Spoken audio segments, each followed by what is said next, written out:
Hi, it's Fiestaro. Hello, Libra placement. So, this is your love reading ngayong February. Okay, so syempre, before tayo mag-start, kung hindi ka pa nakakapag-subscribe, please do subscribe and hit the notification bell para lagi po tayo maging updated sa mga mangyayari pa lang. And syempre, kung may tanong pagdating sa ating private reading, just message me sa akin pong FB page for more info. And syempre, kung may tanong rin po pagdating sa ating all-in-one Evil Eye Bracelet. So, meron itong ating Evil Eye Bracelet na 5 Evil Eyes. Okay, for protection, sa love, sa health, overall protection, and sa money. Okay? So, yan. Diyan din yung healing. Okay? So, yeah. Yan ang nakapaloob dito sa ating Evil Eye. And syempre, ilalagyan natin yan ng initial ng inyong mga pangalan para dyan lang paloob. No? Nakapaloob na sa inyong name kung ano man ang meron sa ating bracelet. And syempre, ganun rin ang kakayanan nitong Evil Eye ring and ng ating Evil Eye necklace. Okay? So, for more info, just message me lang. Okay? And yeah, let's start. Libra. Okay. Libra placements.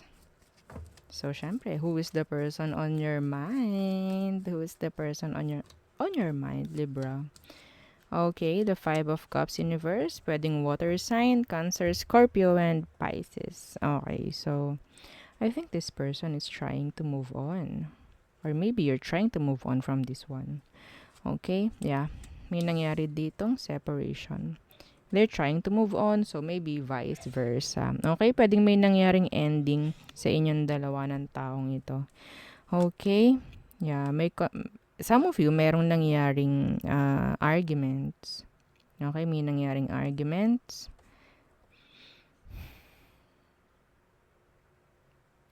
So, we have here air sign, Gemini, Libra, and Aqua.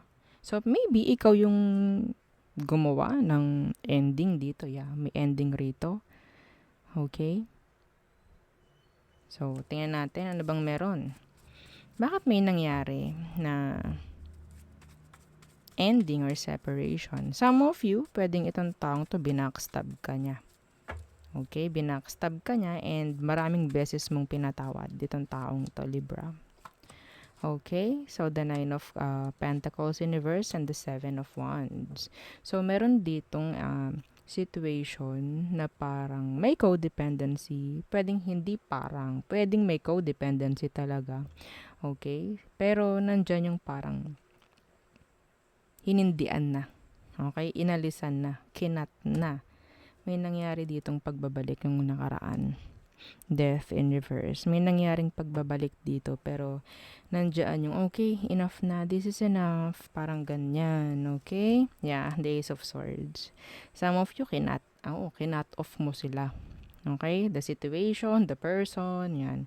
And this is like clarity for some of you. Pwedeng ikaw, nagbigay ka ng clarity sa kanya for them to move forward. Okay? Or pwedeng ikaw, nagbigay ka ng clarity para ikaw ang makausad. Ano bang emosyon nila ngayon? Ngayong may separation. Okay? Anong emosyon nila ngayon? The World and the Three of Cups. Pwedeng pakaramdam nila wala nang pagkakataon na magkaroon ng reconciliation. Nandiyan, yeah, damang-dama nila yung breakup. Damang-dama nila yung paglayo mo. Okay? Damang-dama. Yes. Binibigyan mo lang din ng sabihin nating fairness yung sarili mo sa situation. And some of you, merong mga legal issue rito. Okay? The Three of Cups is here. Some of you, pwedeng energy ito ng third party. May energy ng third party. So, siguro, yun nga, parang nangyari is, niloko ka nito ng maraming beses. And, yeah, dumating ka sa realization na, okay, this is enough. Parang ganyan. Okay? So, anong next action nila ngayong February? The Page of Swords universe trying to stalk you. Okay, why? The Wheel of Fortune Universe. For them, hindi pa rin kayo tapos. Para sa kanila. Para sa kanila, hindi pa rin kayo tapos. Yes. Some of them trying to sneak back. May pagbalik. Okay, pwedeng hindi naman literal na balik, na pagbalik. Pwedeng mga, nandyan pa rin. Hindi pa rin sila like, pagdating sa messages, hindi ka pa rin ibablock. Okay, pagdating sa FB or kung saan man, hindi pa rin kayo like, ibablock. Nakikita mo pa rin kung anong mga nangyayari like that. Okay, and yeah, hindi nila totally tatapusin yung connection sa'yo. Okay? So, ikaw, ready ka na to move on from them. And sila is hindi. So, ano magiging outcome? Ngayong February. The Four of Cups. A lot of overthinking. Yeah, this is an energy of daydreaming, mga ganyan. What's with the Four of Cups? This is being upset or being sad. Someone is being depressed. May madi-depressed. Okay, kakaisip. Yeah, the Empress Universe. Malaki kang kawalan sa kanya, Libra. Isa kang malaking kawalan sa kanya. See? Because of your realizations, because of your sabihin nating pagbibigay ng clarity sa kanya. Okay? Pwedeng may mga sinabi ka na sa taong ito bago kayo maghiwalay. Kung bakit. Okay? May mga pinangaral ka sa kanya siguro. And yeah, maraming magiging realizations rin itong taong ito ngayong February. Okay? Hindi ako nakikita rito ng solid na pagbalik. Kasi nakikita ko puro pag-i-stalk lang. Wala silang gagawing action, like action palapit sa'yo. Wala. Hindi nila pipiliing mag-move on. Hindi nila pipiliing mag-heal from this. Andito pa rin talaga yung unfinished business. Hindi nila kayang umalis sa connection nyo. Okay? Hindi niya kayang umalis sa energy mo. Hindi niya kaya. See? The Lovers in Reverse. Some of you, this is like, merong sabihin nating strong connection. Okay, may strong connection dito. Kaya ganyan. So, outcome is,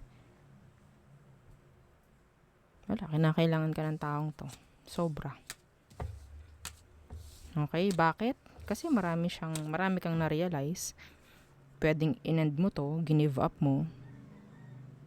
Ngayon, marami siyang mapapagtanto. Okay? So, tingnan natin. Punta na tayo sa all signs. Okay. Aries through Pisces. Aries.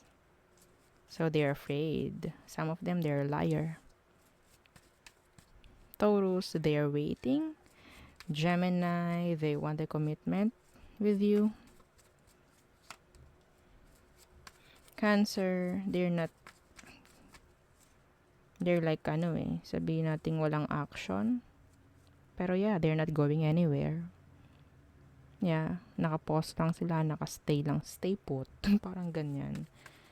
No to slow to no action. Yeah. Leo. So, pwedeng nalalet go ka na ni Leo. Virgo. So, pwedeng may paghanga si Virgo sa'yo. Libra. So, maybe their back is turned. Okay? Scorpio. They're open. Yeah, they're open pagdating sa'yo. Sagittarius. Backing away. They can control you, maybe. Capricorns, they want to communicate. Aquarius, they're not available emotionally. Some of them, they're emotionally immature. Okay? And then Pisces, so a lot of mixed signals, head games, mind games. Yan ang nakikita ko sa kanya. Okay? Arguments. Yeah.